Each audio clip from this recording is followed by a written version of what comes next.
given up. And maybe you just need a little fire, a little encouragement to get back in the game again. Here's what I want you to look at. There are winners, and there are losers, and there are people who have not discovered how to win. And all they need is some coaching. All they need is some help and assistance, just a little support.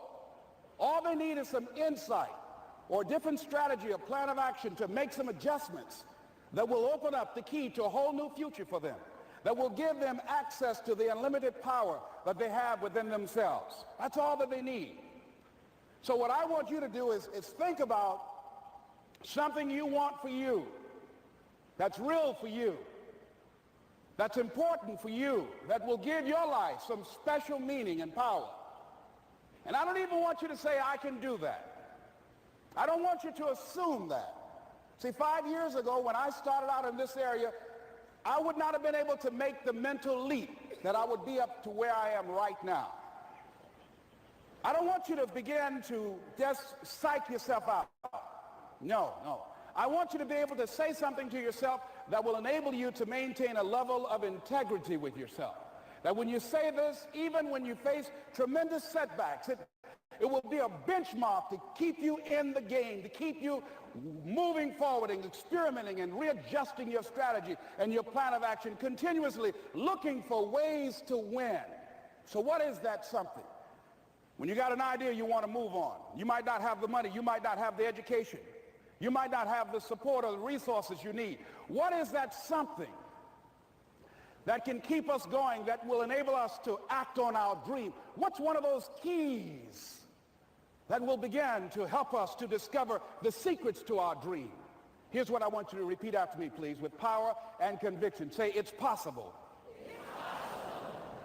That's all I want you to do when you look at your dream. Just say to yourself every day, it's possible. Just say that every day to yourself, it's possible. Because what does that do? See, it begins to change your belief system. See, the way in which we operate, ladies and gentlemen, it's a manifestation of what we believe, what's possible for us. Whatever you've done up to this point, all that it really is a duplication, it's a reproduction of what you believe subconsciously that you deserve and what's possible for your life. Most people operate out of their personal history, out of their memory, things they've done, things they've experienced, things they've seen, things that they have observed. What I'm suggesting that you operate out of a larger vision of yourself. I want you to see yourself doing what you want to do, experiencing what you want to experience, having what you want to have, doing what it is that gives your life some meaning and value. Operate out of your imagination, not your memory. Because whenever you look at where you want to go, I'm wanting to warn you, you will have some conversation back here after you go through the data that you've experienced in life saying you can't do it. And so what you want to begin to do is ignore that inner conversation. Well, most people, ladies and gentlemen, when something happens to them, what they do is they begin to believe that that's the way it is. That's the way it's always been. And they can't see the possibility of it being any different. Example, before April 1954, the common belief, the universal belief, because it had been tried again and again and again and people had failed, the belief was that man was not physically capable of breaking the 4-minute barrier, that he could not run a mile in less than 4 minutes. That was the belief on the planet. It had never been done. But here's what happened, ladies and gentlemen. Roger Bannister came along, and he broke the 4-minute barrier. Now, here's what's significant about that. Since that time, up to this day, over 20,000 people have done it, including high school kids. What changed? 20,000 people. What changed? Here's what happened when they got on the track. They knew it had been done. And because they knew it had been done, there was a new belief about this barrier, about this goal that was unreachable. And those 20,000 people got in the race believing, knowing in their heart that someone had done it, that it's possible, that they could do it. And I'm saying that if you know anybody that had some goal, some dream, something they wanted to do, and they did it, then I'm saying that you know in your heart that if someone has done it, then you can do it. It's possible. And that if someone can make their dream become a reality, that it's possible that you can make your dream become reality. And so as you begin to look at where you want to go, beginning to embrace that, it's possible. I'm blessed and highly favored. I've got a lot going for me. I got some good stuff in me. And it's possible that I can bring my greatness out here in the universe, that I can do what I want to do. It's possible I can write my own book. I can have my own business. I can take the trip and travel around the world. It's possible. I can bounce back from adversity and reinvent my life. It's possible. Regardless of where I am, the things can get better for me. It's possible. And I'm thinking about two men right here in Chicago who were fairly successful, similar background, educated. They worked for a corporation for many years, and they were among many people that were laid off. Two guys who were very good friends. One went out looking for a job for several weeks along with the other one, and they faced disappointment and rejection again and again and again. They couldn't find any work, which is the story of many people across this country. One guy stopped. He became discouraged. He stopped going. He stayed home looking at television, became very argumentative and toxic with his wife, drinking beer, getting on the phone, talking to his other negative, unemployed friends. And he just gave up. The other guy kept looking for a job everywhere he could go. Every time he could get an opportunity, kept asking people, networking, checking the newspapers every day, kept going everywhere he could, trying to find a job. You have too much education. You're overqualified. You won't be here long enough. He kept going. He kept going. He went to a place and said, look here, I tell you what, if you can't hire me, and I know you can use my talents, abilities, and skills, I don't want to sit home and do nothing. Just let me do some volunteer work. You don't have to give me anything, all right? I just want to work. I want to be busy. Guy said, okay, it's on you now, but don't expect me to give you anything. It's okay. This guy came in and worked. He was the first one there. The last one to leave was the best employee there. About 4 weeks later, one of the top managers quit. They were looking for a replacement. Guess who they selected? This other guy. This guy who was volunteering his time. He got the job. What was the difference between the two men? Eyesight and mindsight. Eyesight is judging on what you see, judging according to appearances. But mindsight is how you interpret what you see. One guy said, it's not possible, it's over, I'm finished. I can't do it. I can't make it. He surrendered. I've faced rejection again and again. I'm not going anymore. There are no jobs out there. But this other guy, he felt that in spite of the no's and rejections, in spite of how bad the economy is, in spite of what the newspapers are saying, that it's possible that somebody somewhere will give me a job. He just kept going, thinking it was possible. And guess what, ladies and gentlemen? That's what we have to do with our dreams. Because things happen to you in life that you can never, ever anticipate. And many times when those things happen, you want to give up. I remember when I was in broadcasting, when I was a disc jockey, I became very controversial, not only being a disc jockey, but I felt that radio was something that you not only entertain people with, but you also empower them, you educate them. And I got fired. I didn't just leave, they fired me. That was a shock. When you're busy or you have a great idea, you just want to get things down on paper. Grammarly is always catching things that you need. My name is Claudia. I'm a marketing manager and adjunct professor, and I use Grammarly every day. The pressure is definitely on. With AI, you're expected to take all the data in the world and pump out something that is perfect. Jobs now, you don't really have as clearly defined tasks, so you're working on this project. Grammarly helps me brainstorm ideas. With AI Compose, I type in some prompts, and then it will give me a great outline to start with. Grammarly takes a lot of the heavy lifting off my plate so that I can focus on expanding and elevating ideas. My dog Coco is my CMO, Chief Morale Officer. She needs to go for walks, but she times them perfectly when I need a break away from my computer. Because I'm always on the go, that's usually when I get somebody's urgent email and I have to reply to a client and your words are jumbled. Mistakes are signs that you're busy. Tapping on Rewrite for Clarity can make adjustments. Grammarly does a great job of reframing those emails. It's kind of like having a second set of eyes, so it does not seem like I'm distracted.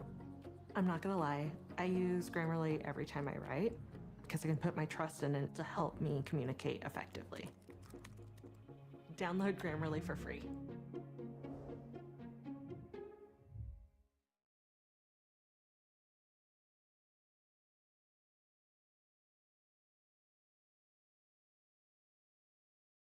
The biggest time drain for customer support teams is account management.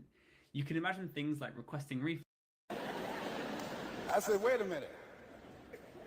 They took my microphone. I thought that was who I was. No, ladies and gentlemen, it wasn't. I had to do something else. And I didn't know what else I could do. See, here's what I'm looking at. What are the uses for your life right now that you haven't even reached for yet? See, I believe that when you don't have enough encouragement to act on your dreams or ideas, or you're not enlightened enough, that life will act on you. See, life had moved on me and said, Les Brown, you have outgrown this. It's time for you to do something else. Well, I wasn't enlightened enough. I organized some disc jockeys and got my job back. So they had to fire me again. I got fired twice. Here's what I did. I had to think of something else. And so a guy suggested to me, he said, Les, why don't you run for office? I said, man, I've never run for office. I've never known anything about how to operate in the political arena. I've heard encourage people to register to vote and get out to vote, but I don't know anything about politics. He said, neither do the people who run for office all the time.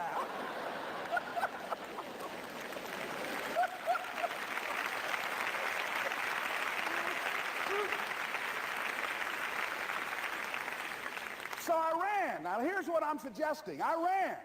You got to do what you can where you are with what you have. I didn't have any money. I didn't know anything about the political process. I didn't even have any support. But here's what the guy told me. It's possible you could win. That's all I had. I was running against an endorsed candidate. He was an incumbent. He had the newspaper support, all of the leadership in the community, and I was challenging this guy. So I had a saying when I was on radio, stand up for what you believe in because you can fall for anything. And I would go door to door. I have my kids on one side of the street. I would be on the other, and I'd knock on doors. Hello, my name is Les Brown. Tell everybody I'm still standing. They get on the phone. Child, Les Brown was to my house today. You know the boy on the radio with the big mouth? Yeah, they fired him, honey. Say he's still standing. See, I'm saying just keep moving. Don't start feeling sorry for yourself. Don't spend time blaming and talking about what happened to you. See, whatever you talk about, that's what you multiply and expand in your life experience. So don't talk about stuff unless you want it to keep on happening to you, all right? So I got in that kind of action.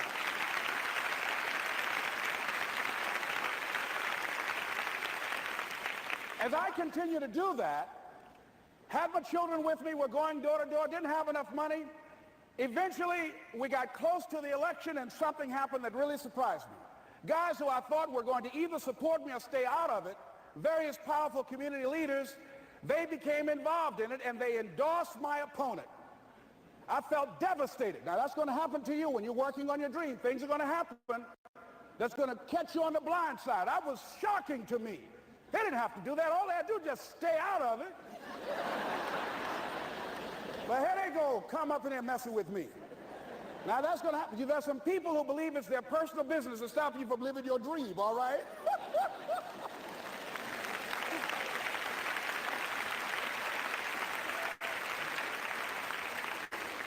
But I didn't deal with that. You want to make your dream come true, you got to stay focused. Some people rather get even than get ahead. Stay focused on where you want to go. I just kept on doing what I was supposed to do. And so I was driving to the radio station. My opponent had over $20,000. I had less than $800. As I was in the radio station, the guy said, "You're going to make a commercial?" I said, "Yes." He said, "It better be a good one because that money can't go pretty far here." And I sat there in the middle control room and I was thinking. And here's what happens when you get still. Stuff will start coming. Something said, "Call your mama." You used to talk about your mother on the air all the time. Ask her to say a few words for you. That'll be a different kind of political spot. So I called my mama. And I had a gospel record playing in the background.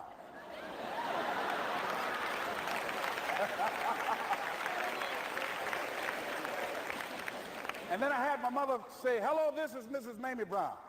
When I raised my sons, I raised them to be good children. When they got out of hand, I beat their behind and made them go right. Please vote for my son. He's a good boy."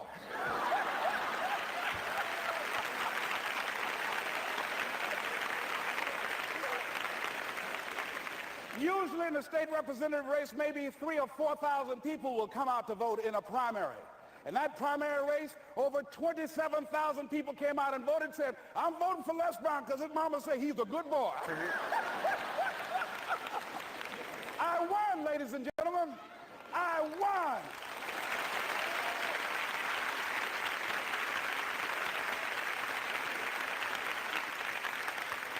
So you've got to be willing to stay focused, to be creative, to be relentless, because things are going to happen to you when you're working on your dream, when you get on track. I remember when I first got involved in speaking, one of the main things that speakers like to do is speak to a certain association that they have over 10,000 of their sales reps that come to this convention.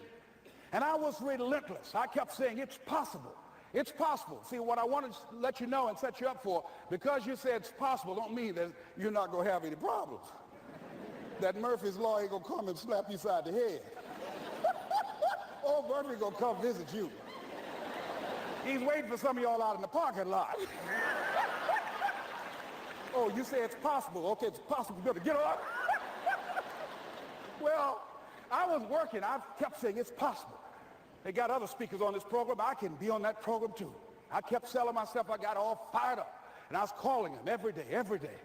And the lady finally said, "Mr. Brown, I tell you what, we want you to come in and talk to our sales executives. You got the kind of fire and guts that they want that will motivate them. And let me tell you something else. We want you to bring your motivational tapes. You're going to need at least $50,000 worth of tapes." I said, "Is that right?" "Yes, because they want to keep that drive alive." I said, "All right." I called the guy to duplicate my tapes. I said, "Don, how you doing? This is Les. Let me tell you, I got a major speaking engagement." I said, "Man, it's a speaker's dream. I need over $50,000 worth of product." He said, "Les, you don't have that kind of credit." I said, "I know, but Don, I can sell that. Just right after speaking engagement, I'll give you your money in 4 days." He said, "Are you sure, Les?" I said, "Yes, but I got a major speaking engagement, and they told me to do it." He said, "Man, that's a big order. Let me talk with the lady with you." I said, "Hold on just a minute, man." Call the lady back. "Hello, Evelyn, how you doing? This is Les Brown. I got Don on the phone. What did you say? Do I have the speaking engagement?" "Yes, you do." And what else you suggest? Les, our people, they buy a lot of tapes. Your tapes are very popular among them. I'm saying bring at least $50,000 worth of tapes, Les. You'll sell everything you got and more. I said, "Did you hear that, Don?" He said, "Yes." I said, "Now, if anybody else has to make a decision, are you the final person?" She said, "I'm the final person. I will send you the contract. I want you." I said, "Did you hear that, Don?" He said, "Yes." I said, "Oh, ye of little faith." I said, "Duplicate the tapes, man. Hung the phone up." Well, he duplicated the tapes. 1 week came by. I'm checking the mail every day. No contract. I said, "Come on, Murphy, don't start nothing, man. Come on. Come on, man, give me a break. Come on, you know, this ain't fair. Come on, man. Give your boy a break. Come on." I talked to myself, you know. I didn't want to call him right now. 2 weeks passed by. Murphy said, "Don't you think you ought to call him?" I said, "Okay." I called. I said, "Hello, This is Les Brown calling. How you doing, Les? I said, fine. I said, Evelyn hasn't sent my contract out yet. Any additional information you need? So, Les, you haven't heard? I said, no. I said, Evelyn died. I said, she died? I said, did she say anything about me?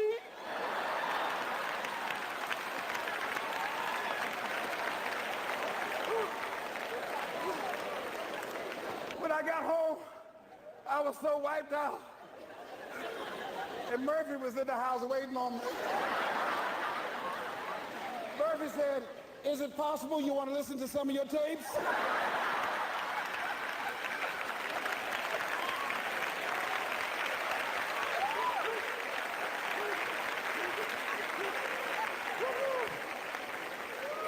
But ladies and gentlemen, here's what I had to do. I had to begin to focus on what was the solution. That this was not the only place that I'll be able to sell those products. And as I began to challenge myself and got some help and support and some other input, I eventually did. It took longer, but it was challenging. But I did it. Repeat after me, please. No matter how bad it is, or how bad it gets, I'm going to make it. I'm going to make it. Shake somebody's hand on your right and left and say, you got that right.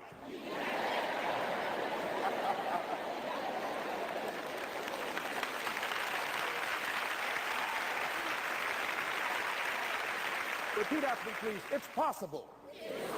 I can have my dream. I can get what I want. I must be creative and never give up. Now, let me share something else with you, ladies and gentlemen. When you know within yourself that there's something you want to do, and I believe that all of us were born with a purpose, that all of us have something that we are supposed to do, that all of us have some goodness within us, and that goodness gives us a responsibility to manifest our greatness. And when you know that, you can feel it in your guts, and you know that you're deliberately operating below your potential, you've gotten comfortable, you stop expanding, you stop stretching, you stop challenging yourself. Let me share something else with you. Not only is it possible for you to have your dream, but it's necessary. It's necessary that you have it, that you work on it, that you develop yourself, that you go for what is yours in the universe. I have a friend that at the beginning of the year I was in Los Angeles giving a speech, and I do a seminar teaching people how to become involved in the speaking business, and also one called Speaking with Power, teaching people how to begin to develop their communication skills. And this friend, I said, I want you to work with me. I called her up. She said, Les, are you sure I can do it? Sure you can. You have a PhD in communications. I don't have that. If I can do it, sure you can do it. In fact, I'm going to give you the support that you need. Here's what I realized, ladies and gentlemen. We only have enough energy to take us to a certain level, but it's necessary that we assemble ourselves with other people who share our vision, other people that can see it for us, to give ourselves a home court advantage.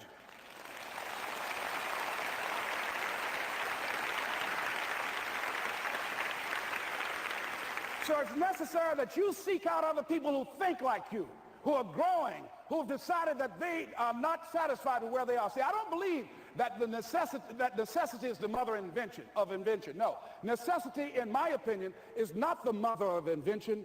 Refusing to accept things the way that they are is the mother of invention.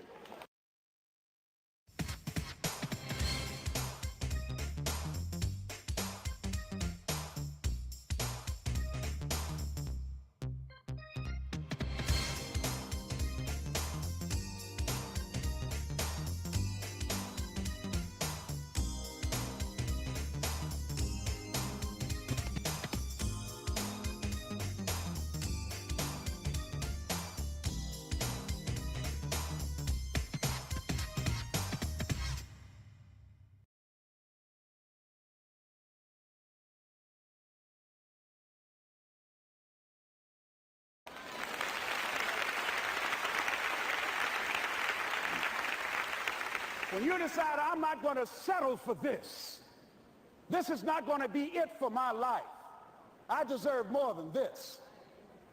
See, that will start making you do some stuff.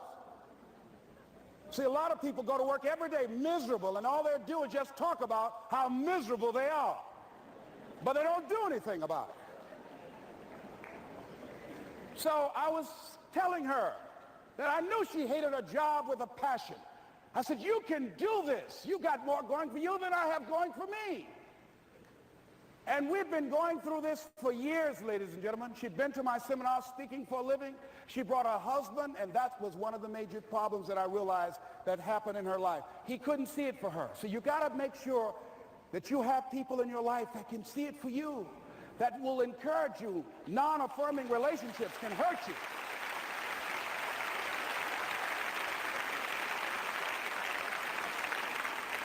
And I talked to him. I said, you know, I don't have anything to do with your marriage. He said, you and I are good friends, and she and I are good friends. And I'm not taking sides. I said, but if you can't see it for her, don't tell her that.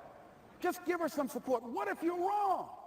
It's possible, man, that if I'm doing it, she can do it. Well, you're different. How are you going to tell me that?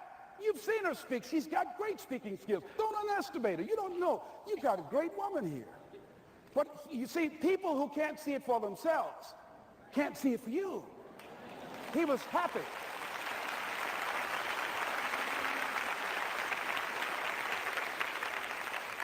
So I said, will you do it with me? I said, I'm going to give you the support you need. You can't do it by yourself. I will stand with you. She said, you will? I said, yes. I'm going to make you a part of my seminar. You'll do a part of it, and I'll do a part of it. Speaking with power. She said, okay. 3 days later, ladies and gentlemen, I got an emergency call at my office. It was from her husband. He called and said, tell Les Brown that Marion is dead. I said, oh no.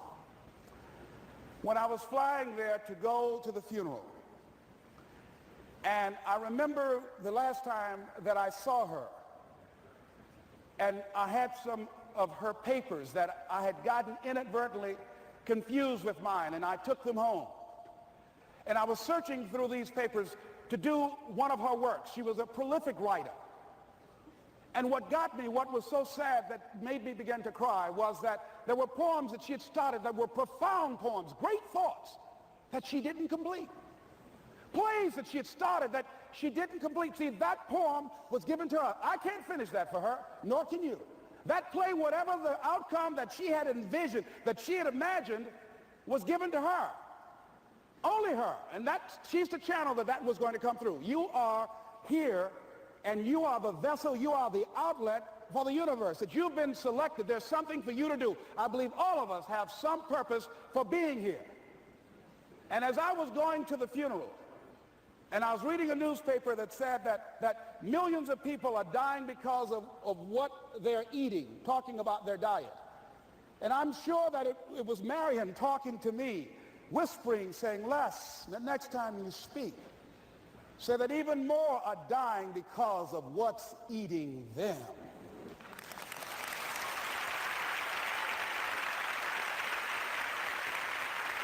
When the challenges of life come your way, you've got to find ways to increase your sense of self-appreciation, because if you don't, you're bombarded with negative stuff every day that beats you down, and you will find yourself unconsciously engaged in self-destructive behavior. If you don't program yourself, life will program you.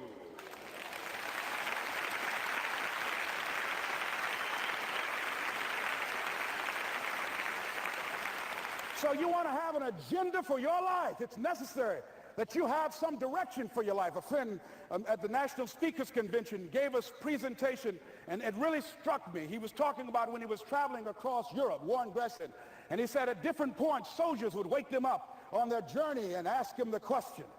And I posed this to you. The question was, where have you been? Why are you here? And where are you going? And that's what I ask you. Where have you been? Where have you been up to this point? You look at your life. You look at what you produce.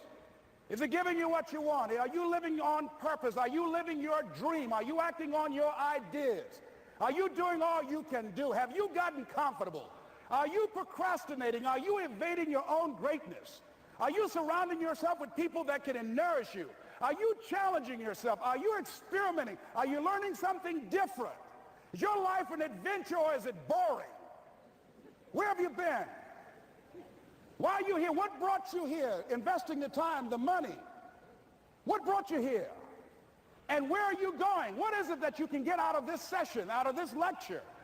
That when you leave here, rather than this just being a spectator event, that you got some idea, some dream, that you might have to go back and brush it off and look at it again and say, I've got to do this. This is my stuff. This is what I'm supposed to do. This is why I showed up. Where are you going with your life?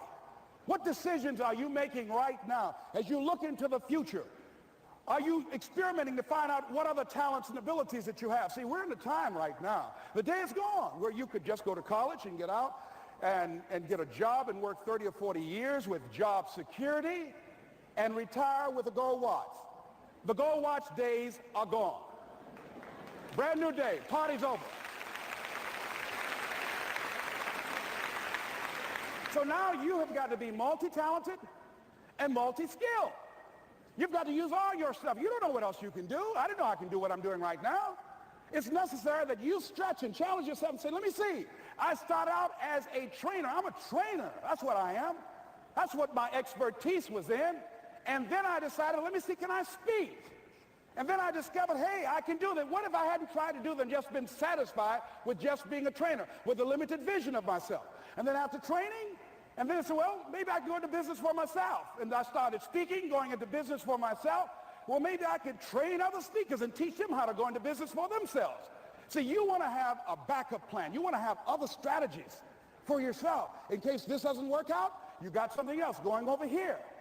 You don't want to ever put yourself in a situation where you have a limited vision and you're only using a limited amount of your talents, of your skills, and of your abilities. And I'm saying to you, it's possible you've got some talents, some ideas in you, your ability to do some stuff that you haven't even discovered yet. And I'm suggesting that it's necessary that you get outside of your comfort zone. It's necessary that you develop some new relationships where you can learn from people. It's necessary that you do reading, that you do research. It's necessary, if you're already involved in some business, that you don't be satisfied with where you are. If you want to make it today, it's necessary for you to constantly look at ways of getting better. Not only is it possible for you to have your dream, and it's necessary for you to challenge yourself to go after it and get better and leverage relationships that can help you get to where you want to go, but it's you. The major key to your reaching your dream, your living up to your greatness, your making your contribution is you. If the economy is good, fantastic. If the banks are loaning money, that's great. If people are positive, that's great. You don't have any opposition, that's great. But the major key to your making things happen in your life is you. When I wanted to get on public television, you know, they told me, you can't do that. So wait a minute, I've seen these other people on. It's possible I can get on. Leo Biscaya, John Bradshaw. It's possible. Wait a minute, excuse me, hold on, time out. Let's be realistic. Come on, be logical. I said, well, wait a minute. Why can't I do it? Let's look here. Think about guys who have credentials, all kind of credentials. You don't have any college training. They're not going to put you on television. Give me a break. I said, thank you for that. God love you, and I'm trying. And went on about my business. You hear me? Let me tell you something. What people think about you and the possibilities for your dream is none of your business. That's their business.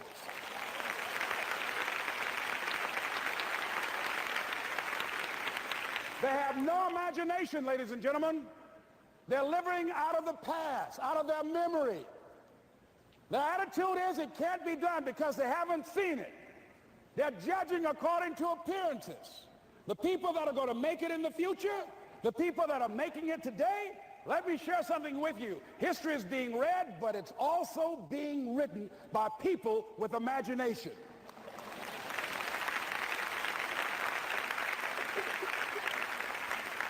So I went to the next mode, necessary, to start talking to people and seeking and asking for what I wanted and leveraging relationships and trying to find out how do the people do it that went ahead of me? How do they do it? And then what is it I need to do? How is it I need to train myself, to develop myself? What's the resources that will be required in order to make it happen? And as I start seeking out and asking questions, I started running into people that I know someone who can help you do that. And they helped me get connected with those people. Remember, we have so much energy that can take us so far. It's necessary that you hook up with some other energy that can take you to the next level. I hooked up with them. They said, let's go. I said, away we go.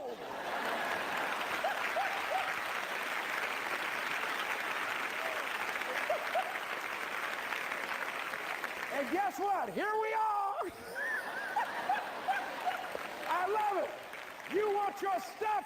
It's necessary you take responsibility for it, that you make it happen, that you don't give up, that you don't take any objection or disappointment or defeats personally, that you keep on keeping on, that you don't decide that I can't make it because you can't see the light at the end of the tunnel, that you realize that's a part of the program. And here's something you've got to resolve. Say this to yourself every day. See, as long as you're breathing, you got a shot at your dream. That's the way I resolve. Say this, please. It's not over until I win. You've got that right. The biggest mistake when starting a business is investing all your money in a complex website. GoDaddy allows you to create a beautiful catalog for your products and engage directly with your customers. Simplify your online presence with GoDaddy Show and Bio.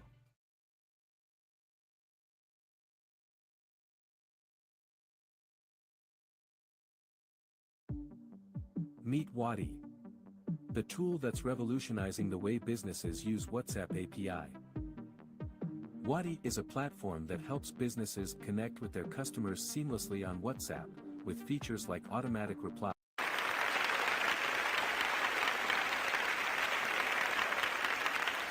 It's not over till I win.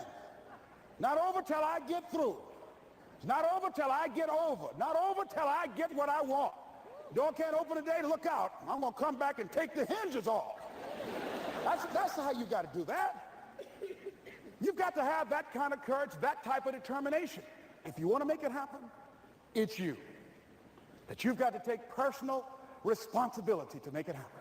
That you have got to own what it is that you want to do. If it's taking care of your well-being, if it's making a difference in our school system, if it's working with senior citizens, if it's to protect our ecology, if it's to create an economic renaissance, if it's just to take yourself to another level, it's you. You've got to make that happen. We can point out many things that can make it inconvenient or can slow us down, but ultimately, it's on us. Next step is, not only is it possible and necessary, and it's you to live your dream, to make this greatness that you have within you become a reality, but what I've come to appreciate when you're working on changing your life, changing some bad habit, getting out of addictive situations or relationships, or working to build a dream or making a difference in our society, or learning something that's very challenging. Here's what I realize, ladies and gentlemen, and develop a great deal of respect for. It's hard. Easy is not an option. It's hard living. Life is hard. See, it's hard when you are 49 years old, been working on a job for 17 years, and they come in and tell you you're finished and give you 1 week severance pay. And you got to start all over again. It's hard when you're married and raising children and your children are crawling and your husband dies unexpectedly. It's hard handling just the tragedies of life. It's hard when you're working on something and you put everything you have in it and it doesn't work out. You lose your money and other people's money. It's hard. It was rough when I lost my job. And I could not find a job. It was humiliating and embarrassing, borrowing money. And then I couldn't pay the money back when I told them I would. That's rough. How people look at you, how they respond to you. It's very hard. It's humiliating. Here's what I discovered that happens to you in life, you will go through things, and while you're going through them, you can't understand why it's happening to you. But after you go through it, you get back and you look at it and you say, oh, now I understand why I needed that lesson. Have you ever happened to you? Raise your hand. Has it ever happened to you that I couldn't understand it then, but after I got through it, then I saw that that was preparing me for bigger and better things.